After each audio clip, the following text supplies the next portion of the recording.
Great. We are also live on LinkedIn and YouTube. So we have participants joining us from all over the world.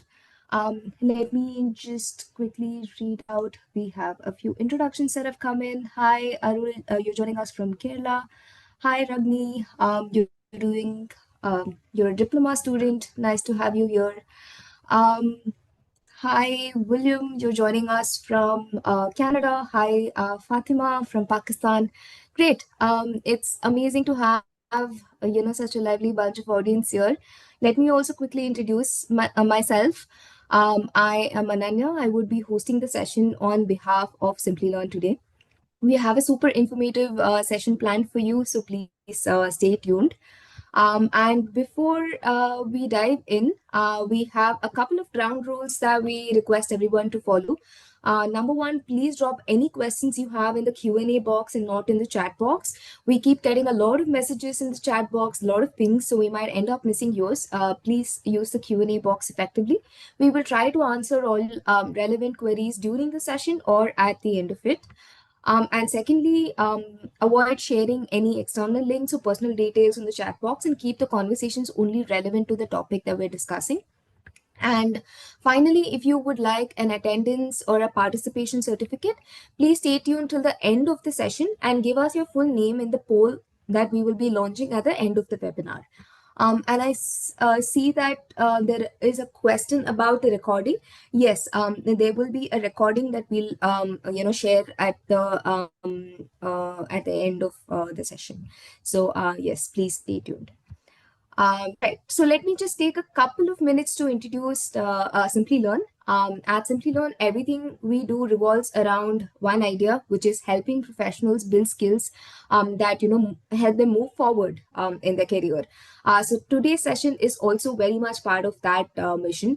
Over the years, we have worked with millions of learners worldwide across different roles, different industries, and career stages. We have more than 50 partnerships globally. And speaking of partners, here is the array of our esteemed partners.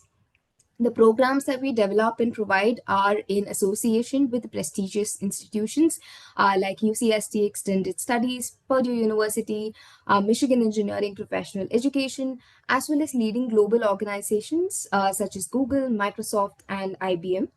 But what we're really, proud of is how our programs have stood out in impacting careers.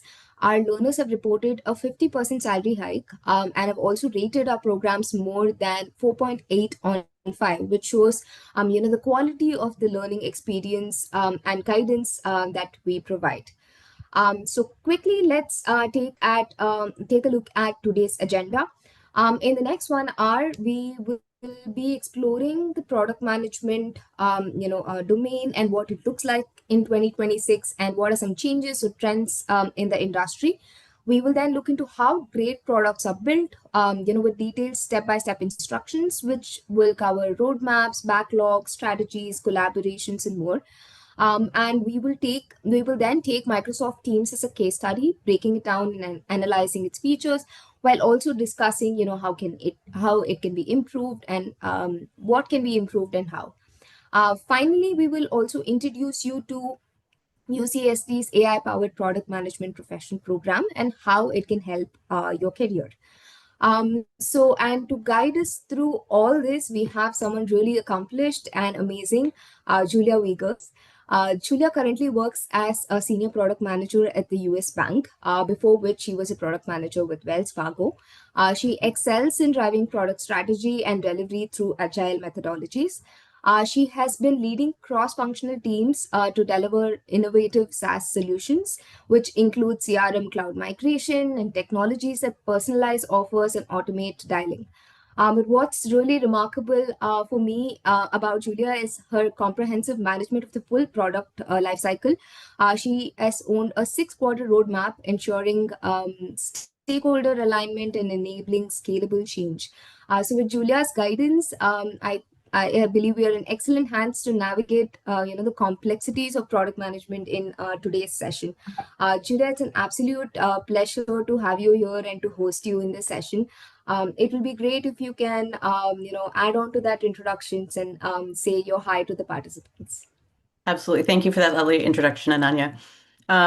As you said, my name is Julia Wiegers, and I've been working in product for about 20 years. I've worked in every aspect of product management from product marketing, pricing, product development, as well as full end-to-end product management, which is what I've been doing for about the past 10, 11 years in the financial services sector. I've been in the financial services sector most of my career.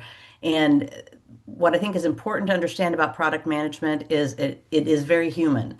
We deal in technology products because that's how we're supporting our companies, but it comes down to relationships and communication and a lot of organization, which I'm sure you know. But happy to bring that experience to couple it and highlight the great program that Simplilearn has developed with the University of California, San Diego. It really is.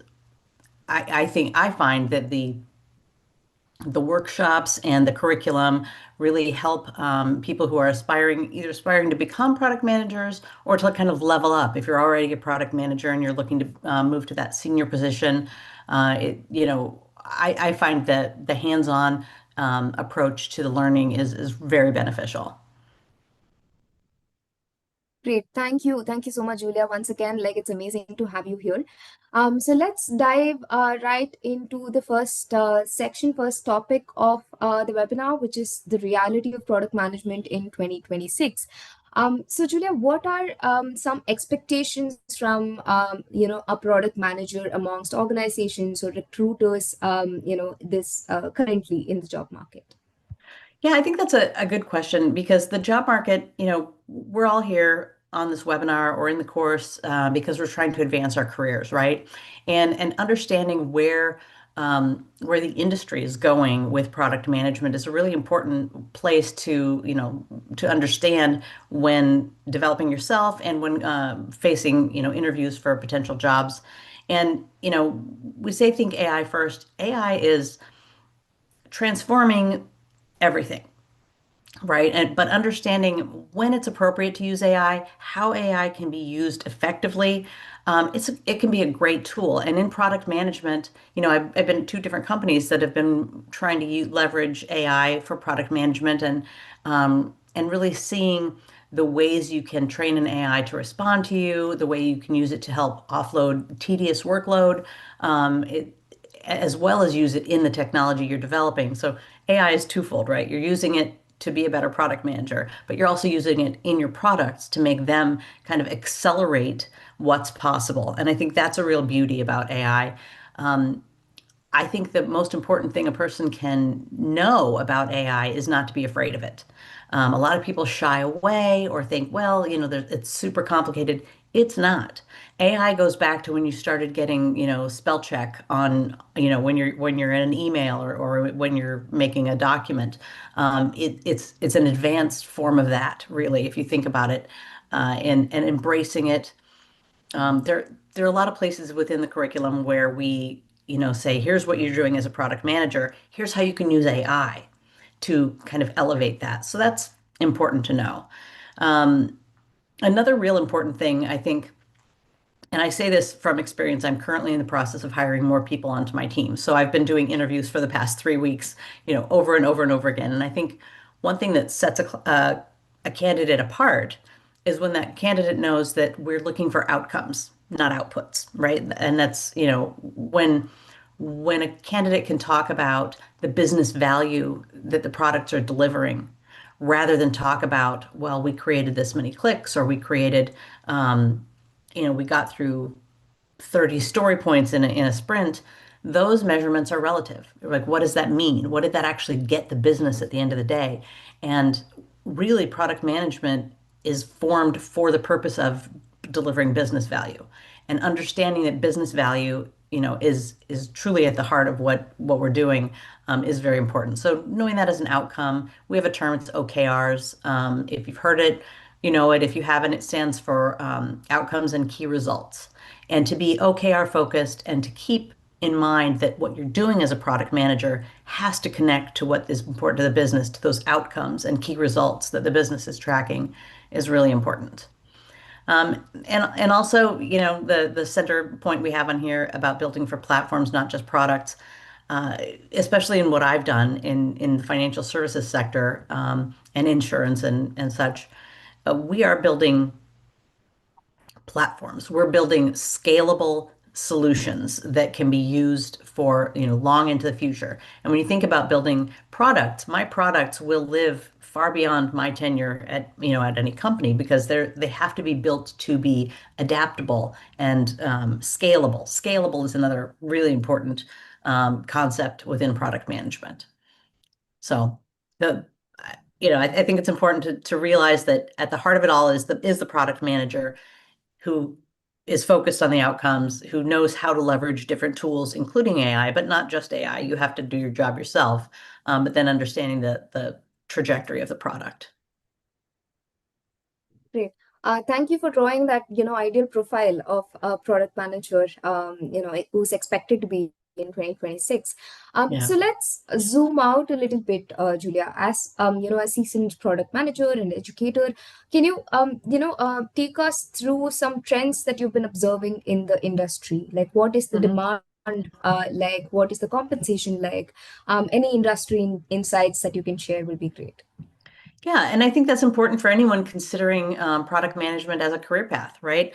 There are a number of there are so many product management jobs out there, and yet it's hard to find qualified product managers at the same time, right? There are many jobs out there. I find that most right now are looking for a hybrid or at least some portion of on-prem, even if you're offshore, a portion of the work would be done on-prem, at a company location, some of it remote. But product management is growing and growing and growing as industries are growing and as they're kind of changing the course of what used to be project management, right? Where you do a thing and then it would be over. And now we're looking holistically at building products that continue and evolve and grow. And so with that, product management is put in that position to continue and evolve and grow. And I love my job. I absolutely love my job, and I'll tell that to anyone who would listen.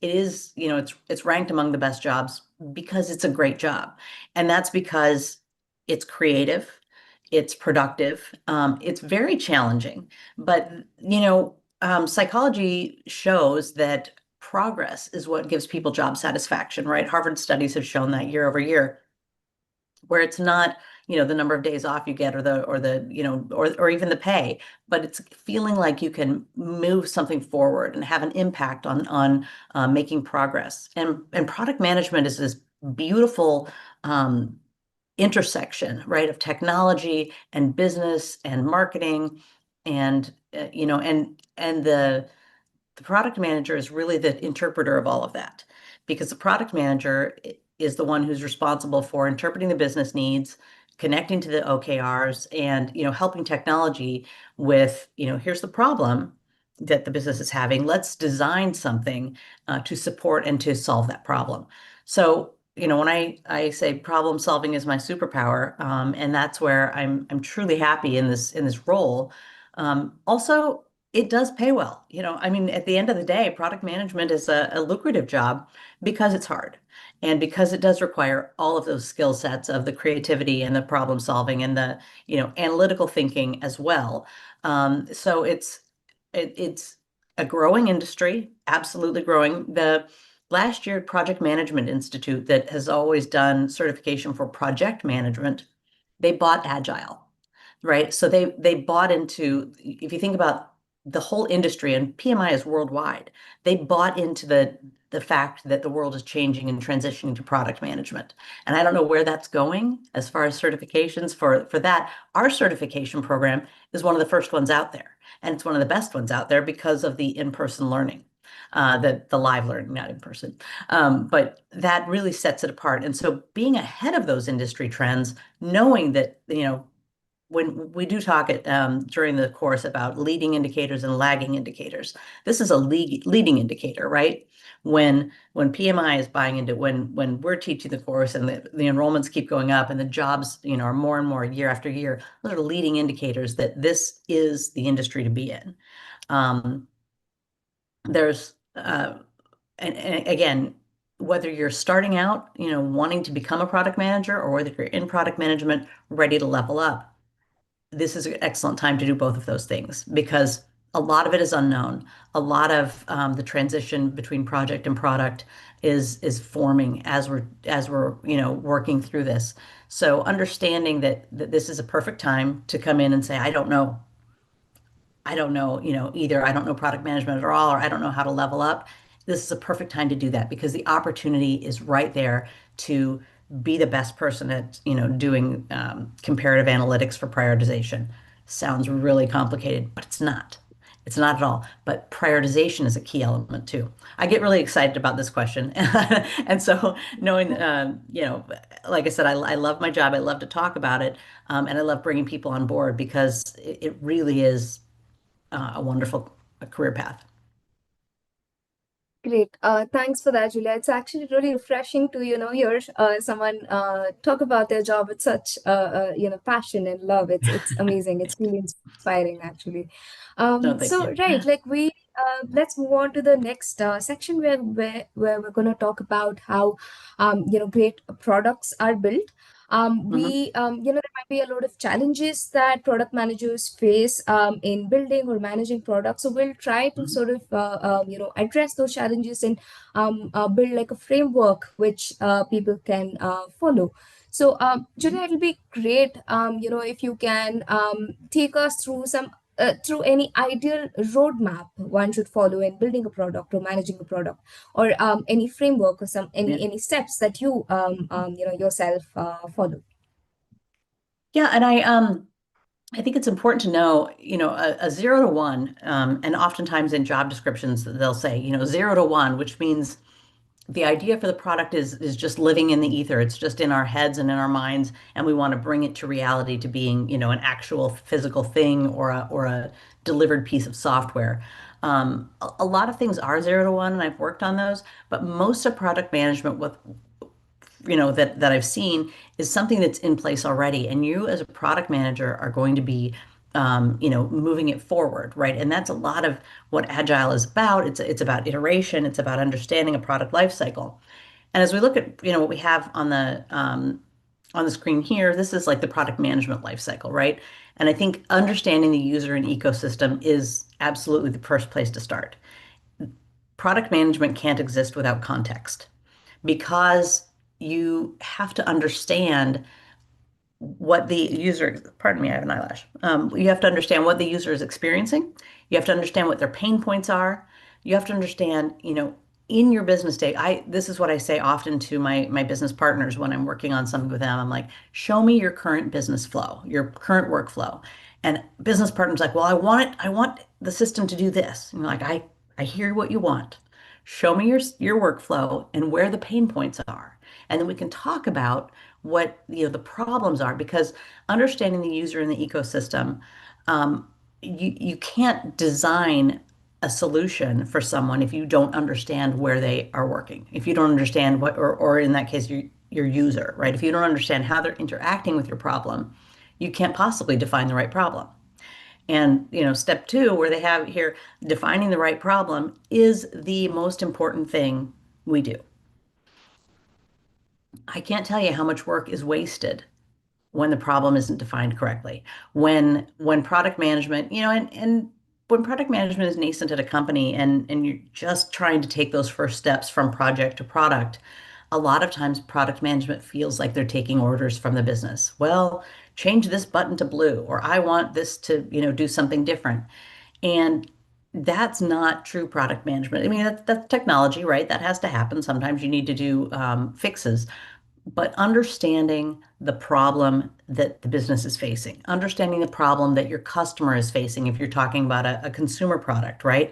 What is the problem that is occurring that is causing the need for the product to come in and save the day, right? Your product is your hero, not the product manager, not the technology team. The product should save the day, and solve the problem. So defining the right problem.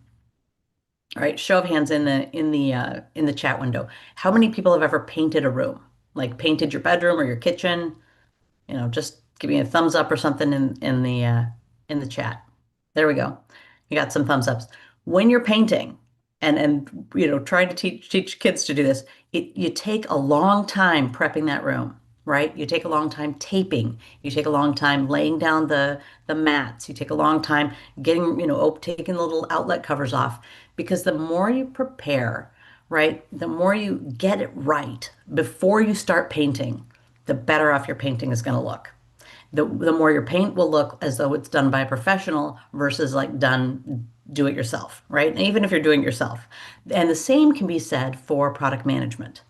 The more time you take defining that problem and thoroughly understanding your ecosystem and your user and how they're interacting with the product and why the problem exists, the better off you are. Take more time than you think you need. And a lot of times, business or whoever's paying the bill and funding the product, they're going to push back on, well, what have you delivered? What have you delivered? When am I going to get the thing that I want? Because a lot of times to business, a product is simply the thing that you deliver in the end. But product management is the whole life cycle. And defining the right problem, taking the time on the front end is the best time you're going to spend on this product. I promise. It's more important. To me, it's more important than testing and other things, because defining the right problem, and that's for those of you who already know Agile, that's in your refinement, right? When you've defined the problem and you're working with the business on the refinement of what does that mean? What does that look like? What is the problem? How are you interacting with that? That's where that really takes place. So I spent more time on number two than I'll spend on the other dots on this page because of that, because it's important to not only illustrate it, but show it. The more time you spend setting yourself up for success, the more successful you'll be.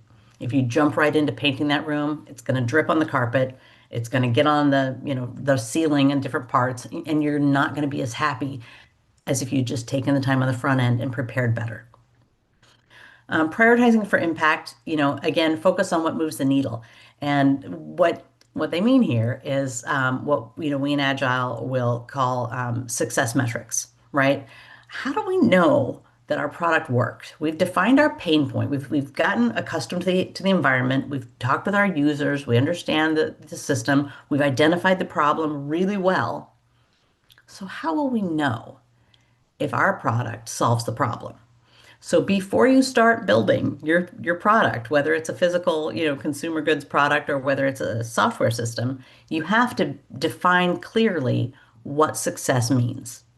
Success means not as many, you know, manual interventions for this type of trade. If you're doing, like investment trades, success means not as many calls from the client because you've created an information radiator that shares information when they can call up and look at their dashboard. You have to know before you start building what your success looks like, or else success simply means I delivered something, and that's not success, that's busy work. And product management is about success and about outcomes. Um, the next point on here is design for scale and security. And again, I've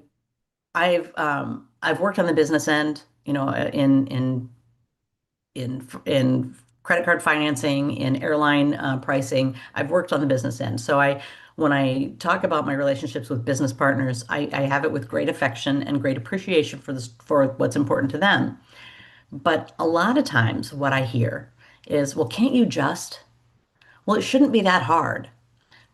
Okay. Well, if I'm building something myself at my desk, if I'm building a consumer product with Play-Doh, sure, it won't be that hard and it won't take that long. But if you want something that can be, scaled up, sold, and, instead of selling, 10,000, what if you sell 2 million of this product? You need a design and a product that's scalable, right? And secure, which means it's safe. It's past, in my industry, secure means legal and compliance and all the regulations that apply to banking and financial services, but also scale. To me, right now, a very dear concern because, if you have a business partner, in my case, and again, right now I'm talking about software as a product. But if a business partner has built something themselves, let's say in Excel or whatever database they choose to use, and it works great, and the company says that's a brilliant idea. I want it available for everybody in this job, right? Let's say there's 1,000 people in that job. Okay, you can't give 1,000 people that same Excel and support it. Like as a software system, it needs to have an environment built. It needs to actually have four environments built if you want to have a development environment, an IT environment, a UAT environment, and a production environment. It needs to have, regulations and consistency of how you connect data. And all of that is extremely important for scalability. Now, the person who asked you to build it is like, it's Excel. Can't you just send everybody a copy of that Excel workbook? It seems so simple, but it's really not. It's important to, as a product manager, and I'll say this 100 times, throughout the course, is it's important to know how to say no, even to people who are in much higher positions than you, just to say, well, let me help you understand where we're coming from, or here's why. But that's a perfect example of scalability. And lastly, so I know I'm taking a long time, and I know, but lastly, execute and learn. Shipping is just the beginning, and this is when we'll talk about the demo. Think of any product you interact with today, any product, right? And think about the first version of that product. Okay. Think about a cell phone. Think about a software, even whether it's Microsoft Words or Google Docs, whatever it is. Think about what it first was when it came to market versus what it is now. And so learning from real usage improves the product. And that's why when we show the product life cycle, it's a continuous life cycle. It's not a project that has a beginning and an end and then it's done. That doesn't grow, that doesn't scale, that doesn't have an impact, that doesn't touch your objectives and key results, and it certainly doesn't solve your problem long term. So execute and learn and iterate. Iterate is a word you will hear a million times in product management. Great. Julia, thank you so much for the detailed step-by-step like overview. I think that's a great framework for everybody to take forward and apply in their roles. And we see some quite a few people agreeing. Also, there are some comments that have come in saying that these are great insights. We also see a couple of you who've raised hands. We understand that you might have some questions, so please use the Q&A box that we have here. So drop any questions that you have, and we will try to address them at the end of the session. Right. So with that, I think we come to the most interesting part of the webinar. Now that we, understood in theory how great products are built or managed, I think it's time to see it in action. So Julia, over to you, and I will stop sharing my screen currently. All right. Okay, so I'm going to share my screen now, and I'm going to talk to you about Microsoft Teams, right? And this is, a show of hands, how many people use Microsoft Teams? Hopefully, there's a lot of hands here on that. But it can apply to what we're going to talk about today. That's not the right. Yep, it is. Okay.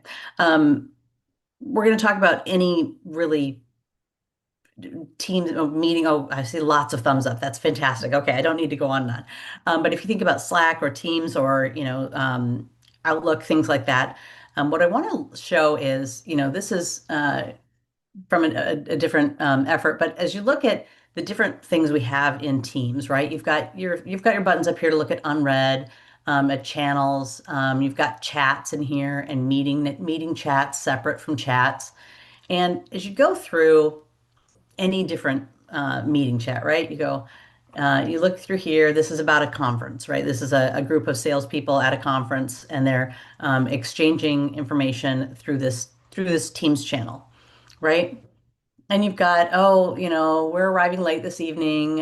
Here we'll meet. Oh, here's Looking forward, I've got three files, attached three files with details for, people for the list attending. Then you go up here.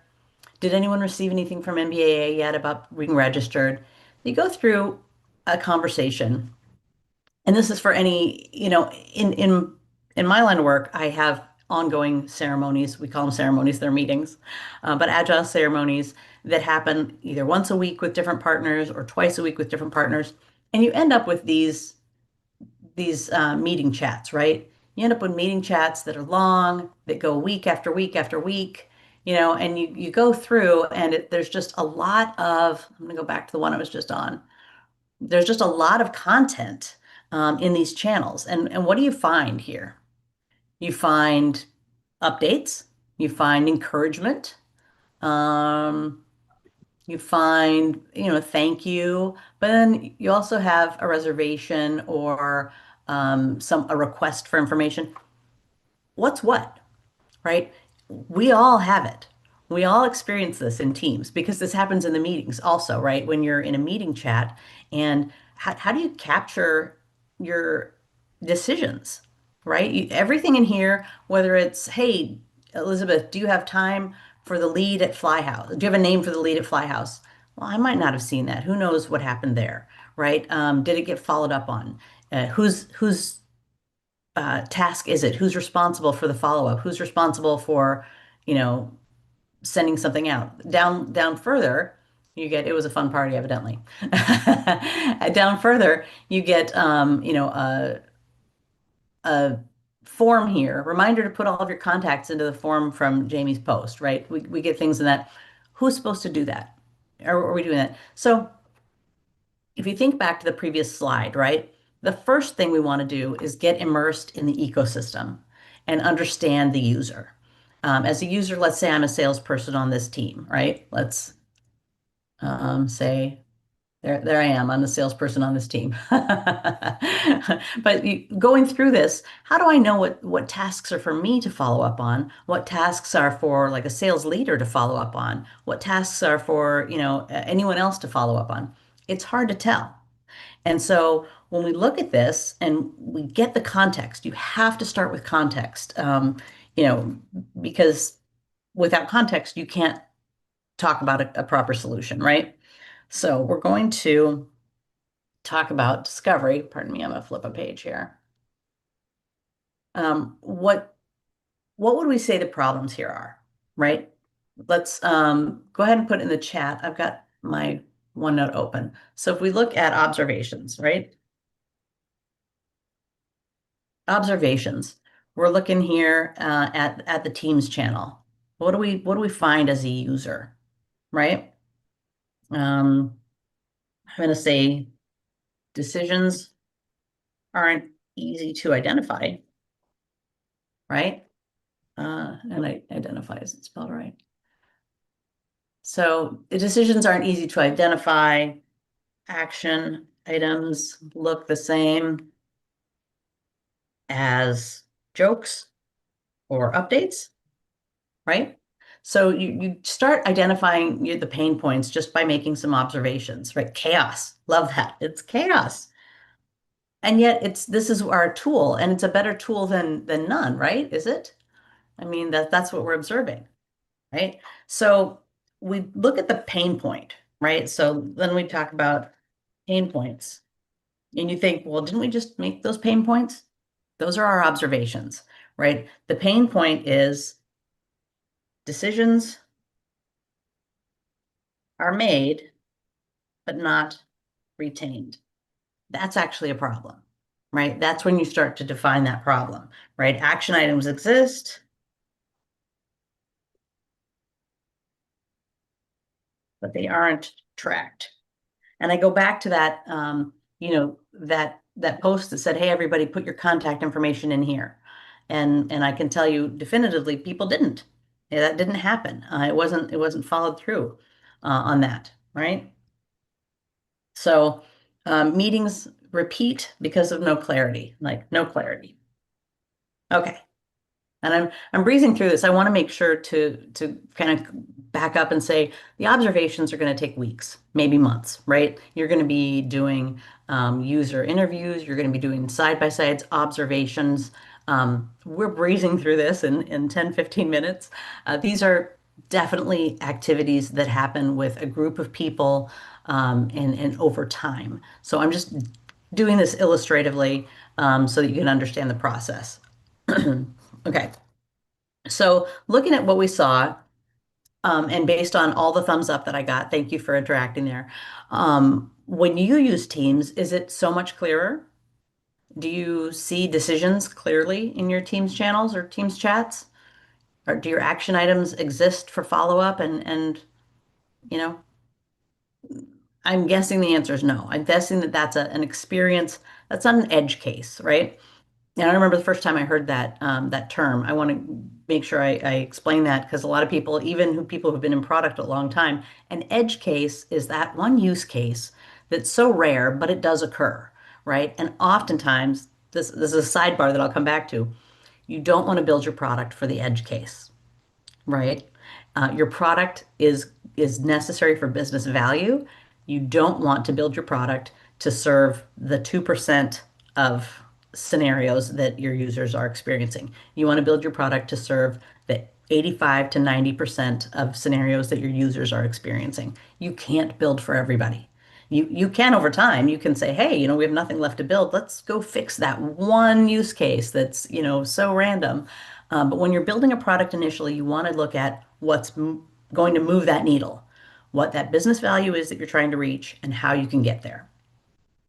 Okay, so back to here, we've got our talking points, and we want to look here. Okay, let's talk about your problem statement. Because I talked before about how if you don't have the right problem statement, is this big enough to read? Just let me bump this way up so that people can see it better. Does that help? There we go. Okay, for our problem statement, right? Teams users struggle to retain and act on key decisions and actions from conversations and meetings, right? So that's our problem statement. Our problem statement isn't that it's chaotic.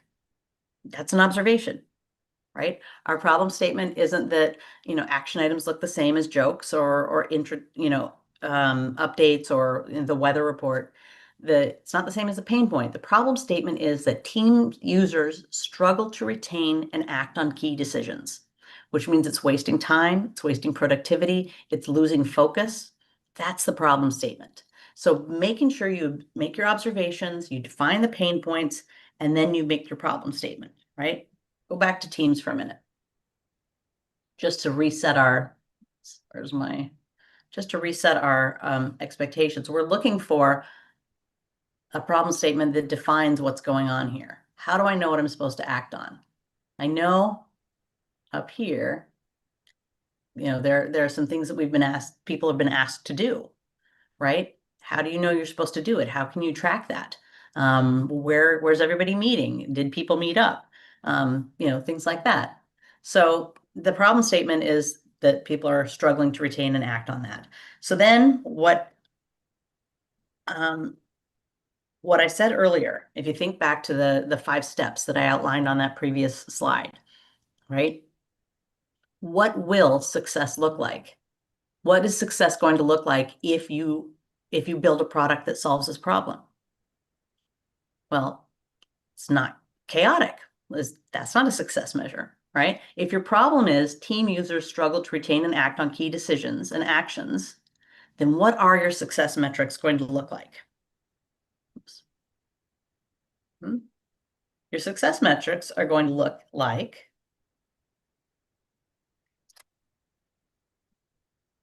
fewer follow-up meetings, right? Higher action completions, right?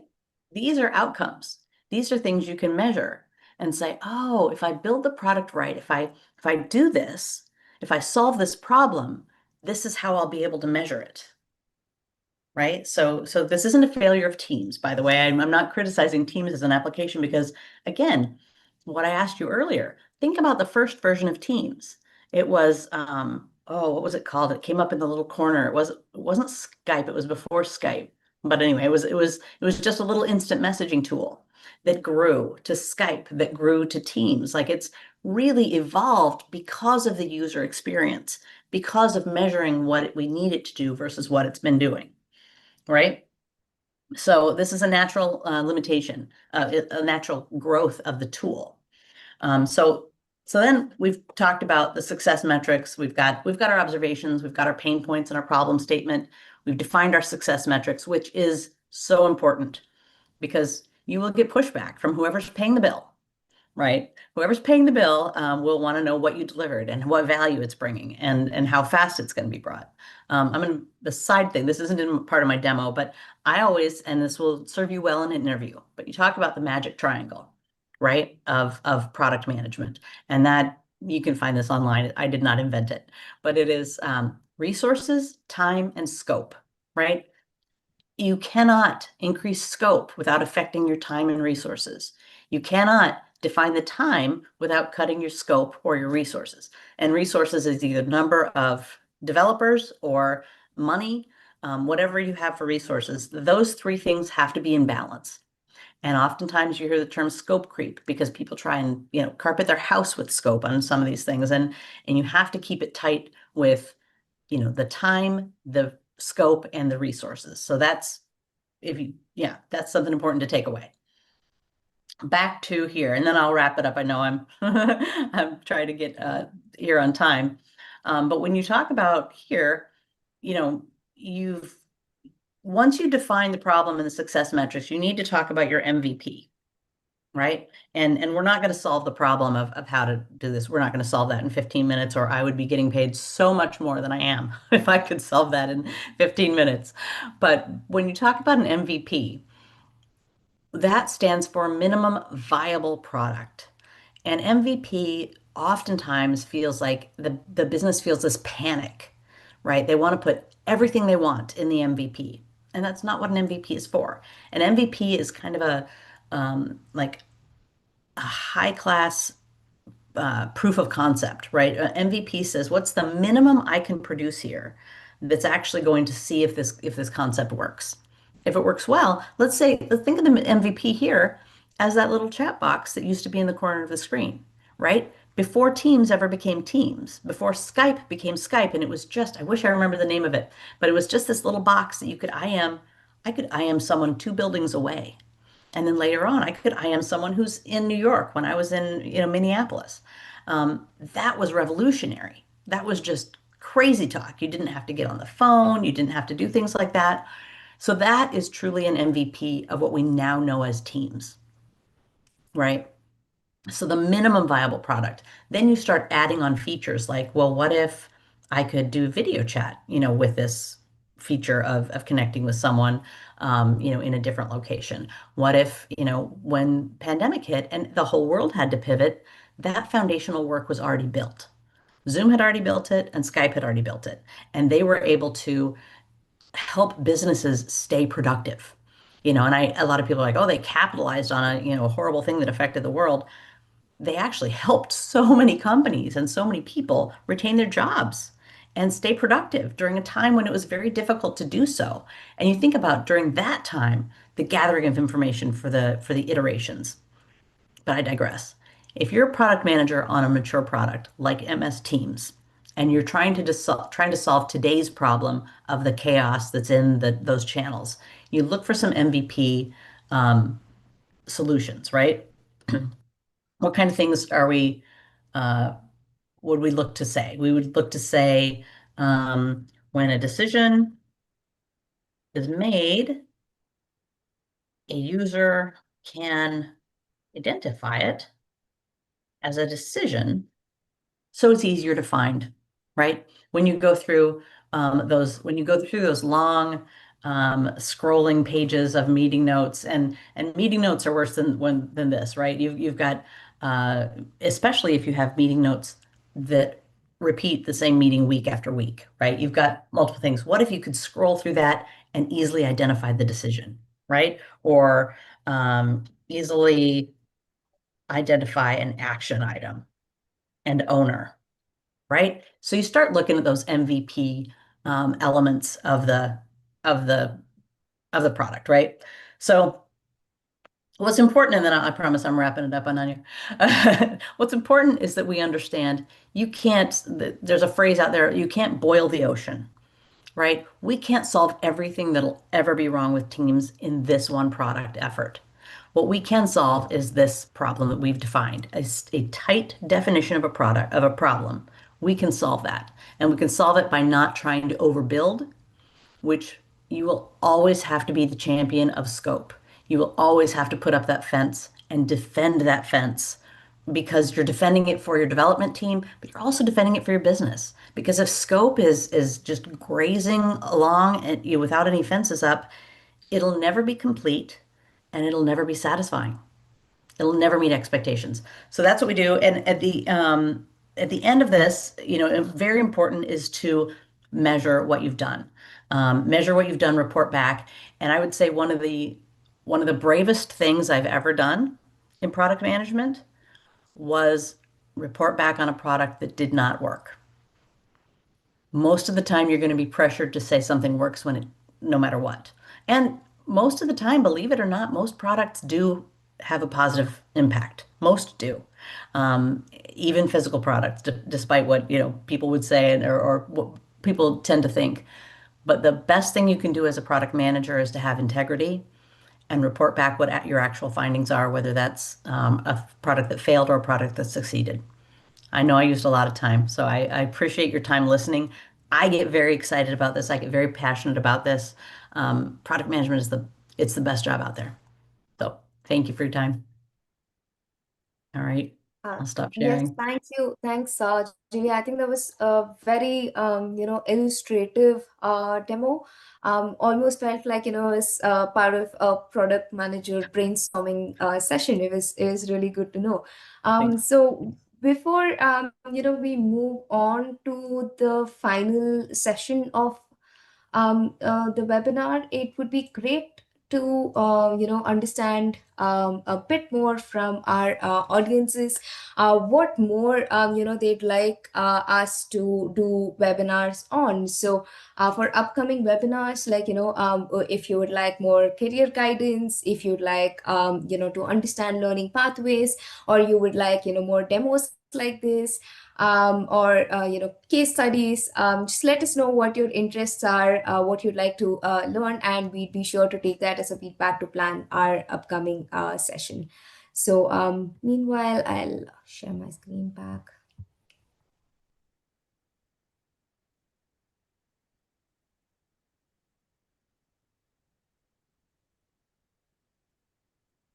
Great. Okay, so we have very interesting answers coming in. A lot of you would like to know about more case studies and real world applications, and a lot of you are seeking career guidance as well.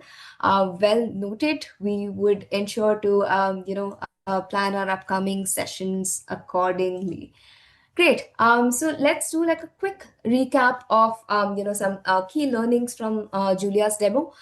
So we first observed what the problems with a product were and what are the challenges or pain points that can cause the users. This I believe is key to designing solutions that truly addresses user needs, because well, not every idea gets to make the cut. Then we established a clear problem statement and defined what success will look like as well. So this whole approach is there to ensure the solutions that you come up with are viable today, yes, but also continues to be viable as the product grows. This whole methodology, this demo reflects how product management will be and can be done in the real world. And we'd like to just add that it's probably about 5% of what the program has in store. So this is just like a very brief sneak peek into a lot of other interesting things that the program has in store. So that brings me to the last section where we're going to quickly look into the program, which is AI powered product management professional program, which has curriculum vetted by UC San Diego extended studies and delivered by Simplilearn. Amongst many other product management programs out there, what makes it really unique is that it has 100% hands-on learning approach. So you'll be immersed in projects, case studies, workshops, product teardowns, and a lot of practical sessions. So you'll be learning a lot of concepts, yes, but also simultaneously learning how to apply them. Next, we have the curriculum that deep dives into AI product management from inception to launch. You'll work with tools like Figma, Jira, Postman, and even leverage Gen AI tools to accelerate your tasks. And finally, the UCSD advantage. Upon completion, you will be receiving an award, a certification from UCSD Extended Studies. But there's more as well. You'll also have access to exclusive masterclasses, which is aimed to like set you apart in the competitive PM landscape. So this program is structured and planned in a way that you're prepared to excel in product management roles. So we'll quickly take a look at the curriculum, at the learning path. Julia, we would love to hear from you here.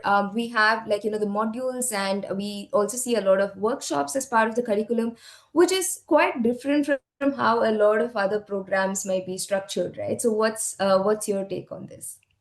Yeah, I think I love this structure, by the way. And one of the things I love is that, doing the modules and learning the material, sure, you need that. You need to build that foundation, but anybody can sit through recorded sessions of a course. You can do that and check a box, but you're not going to really gain the skills. And the beauty of this course is that you use the skills right there, right? You learn the module and then you apply that in a workshop. So you actually get to like strengthen that muscle. And each time that you have a new module, you're building upon the knowledge, that you've established. And then in the workshop, you're able to learn and use the tools. And as with, a really good example is, defining a problem, delivering an MVP, like we just talked about in, for MS Teams. When you go through a prioritization process, there are frameworks that can apply, and each, company that you're with will have one that is more suitable. You'll use one that's suitable, but actually using the frameworks and evaluating different ideas and evaluating different features for a product, it makes sense. Like conceptually things can make sense, but when you apply them and you actually use the tools during the workshops, it sticks better and it makes you able to then speak to that, skill and say you've used it when you're talking in an interview or you're talking with other product managers. It really beefs up your credibility because it improves your skills. Perfect.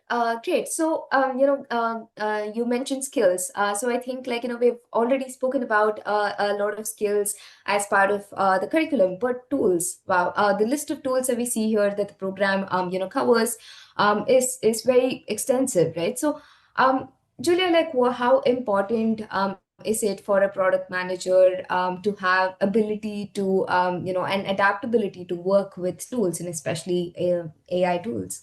Yeah, it's so important. And this section, number one, as I mentioned, I'm currently in the process of hiring and of being on an interview panel for my team and hearing just the way a candidate can talk about the different tools they use or the different tools they have exposure to lets whether or not they can use that, lets they're comfortable, their comfort level and their skill level with, let's say Confluence and Jira are like learning to read and write in product management. You have to know those. You just have to.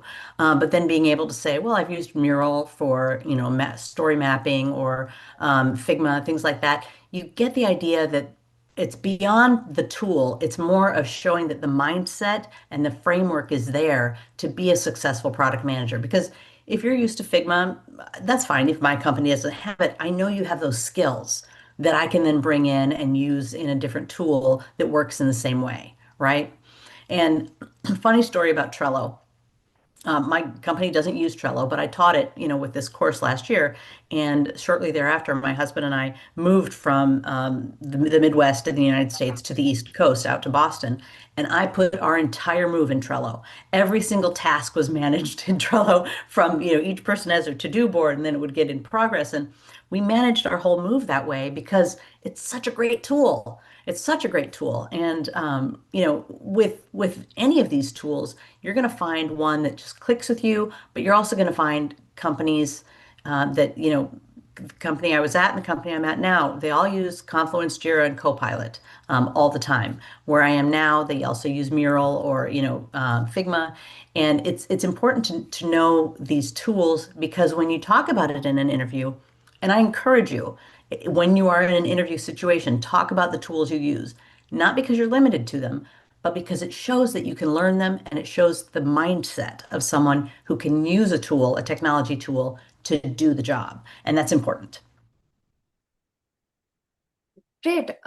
Thank you, Julia, for that. So we will move on to talking about the fee of the program. So for Indian learners, the fee is 1,99,999 with installments starting from just 8,955 a month. And for US learners, the program fee is $3,800 with monthly installments starting at just $380. And from for our learners from other parts of the world, sorry, we're not able to add fee details in your currency. But you can check it out in the link that I will be sharing in the chat right now. So feel free to explore more about the program here. We have the next cohort starting on the 7th of February. So this is nearly the perfect time to consider your options and enroll.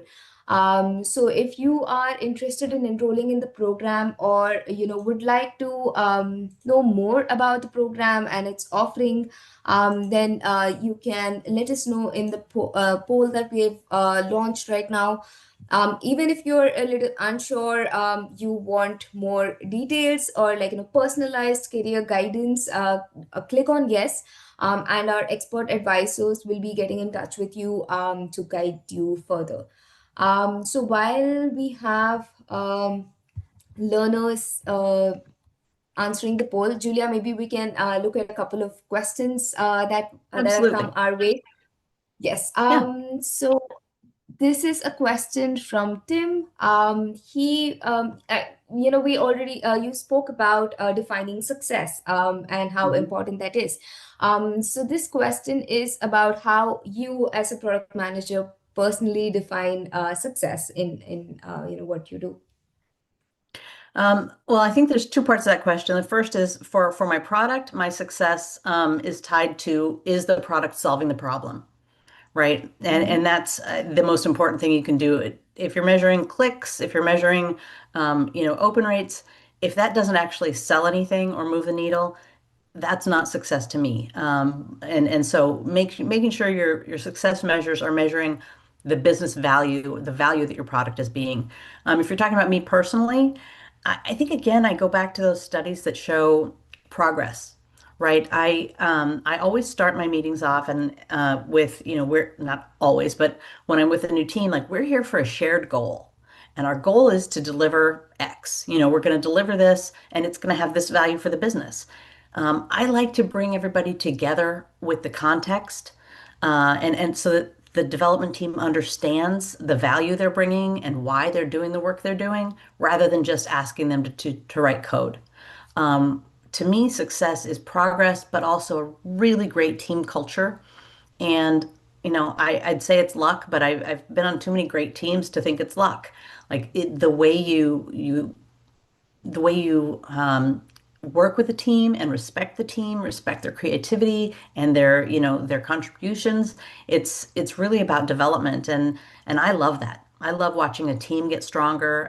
In Agile, we call that maturing, and becoming self-directing and such. So for me, it's watching the teamwork and making sure we're making progress forward. That's how I personally define success. Perfect. Thank you, Julia. I hope that answers your question, Tim.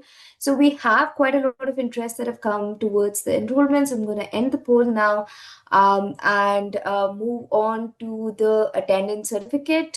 We know a lot of you might be eager to know about this. So I'm going to launch another poll where you can enter your full name that you would like on the certificate. We will be able to generate it and share with you on email within the next 48 working hours. In case you're not able to access the poll, or for those of you watching us on LinkedIn and YouTube, you would like an attendance certificate as well, or you've not received it for some reason, please drop an email at webinars@simplylearn.net. We will look into it and get back to you as soon as possible. While we're getting answers for that poll, Julia, maybe we can look at the last question for the session. Mhm. So we have someone asking if a tech background is very important for a product manager. What advice would you give to someone who's trying to break into product management from a Yeah. non-traditional or a non-tech background? Yeah, I think I think technology is important. But I will always say I'm not going to code. I'm not going to learn to code. But one of the things we teach in the program is so at least you can understand when someone's showing you the code they've written, which I can do that. I think understanding tech is important. You understand the SDLC process. You understand the environments things are written in, so that or built in, so that you understand really the complexity of product management. I think tech can be a great asset in to cross over into product management. What I will say is challenging for people from tech who try to cross over is you need to get good at summarizing and talking about key concepts, because obviously technology, especially development, very detail oriented, which is great in that role.